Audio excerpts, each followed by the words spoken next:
നാം പലപ്പോഴും ആലോചിക്കണം. അതുപോലെ തന്നെ ഇത്തിബാഉർ റസൂൽ, റസൂൽ സല്ലല്ലാഹു അലൈഹി വസല്ലമയെ പിൻപറ്റുക. ഇഖ്ലാസ് മാത്രം ഉണ്ടായാൽ പോരാ, പ്രവാചകൻ സാസം കാണിച്ചു തന്നതുപോലെ ആവുക കൂടി വേണം. ഇപ്പൊ വിദേഹത്തിന്റെ ആളുകള് അവർക്ക് ഇഖ്ലാസ് ഉണ്ട്, മരിച്ചേർത്ത് ഖുർആൻ ഓതുമ്പോഴും മയ്യിത്ത് കൊണ്ടുപോകുമ്പോൾ ദിക്ർ ചെല്ലുമ്പോഴും ഒക്കെ പരലോകത്ത് കൂലി കിട്ടണമെന്നാ വിചാരിക്കുന്നത്. പക്ഷെ റസൂൽ പഠിപ്പിച്ചതല്ല, അതുകൊണ്ട് അതിന് കൂലി കിട്ടൂല. അവിടെ ഇത്തിബാ ഇല്ല. ഇഖ്ലാസ് ഉണ്ട് അതുകൊണ്ട് മാത്രം പടച്ചവൻ സ്വീകരിക്കൂല. ഇഖ്ലാസും വേണം, അതോടൊപ്പം ഇത്തിബാഉം വേണം. ഷിയാക്കൾ എന്തെല്ലാം ചെയ്യുന്നുണ്ട്, പക്ഷെ കൂലി കിട്ടുമോ? കിട്ടൂല. കാരണം എന്താ? അവിടെ ഇഖ്ലാസ് ഇല്ല, അല്ല ഇത്തിബാ ഇല്ല. ഇത്തിബാ ഇല്ലാത്ത ആളുകള് എന്ത് ചെയ്യുന്നത് കൊണ്ടും ഒരു പ്രതിഫലവും കിട്ടൂല. ഇന്നല്ലാഹ ലാ യൻദുറു ഇലാ അജ്സാമിക്കും വലാ ഇലാ സുവരിക്കും. അള്ളാഹു നിങ്ങളുടെ ശരീരങ്ങളിലേക്കോ നിങ്ങളുടെ രൂപഭാവങ്ങളിലേക്കോ അല്ല നോക്കുന്നത്.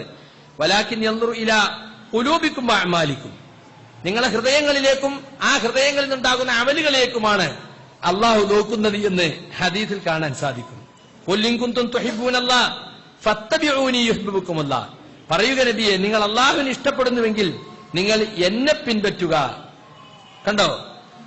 അപ്പൊ അതുകൊണ്ട് റസൂലുള്ളയെ പിൻപറ്റൽ, ഇത്തിബാഉർ റസൂൽ വരുന്നത് നാം പ്രത്യേകം ഗൗനിക്കണം. അങ്ങനെ ഇത്തിബാഉർ റസൂൽ ഇല്ലെങ്കിൽ നമ്മുടെ അമലുകൾ സ്വീകാര്യമാവുകയില്ല.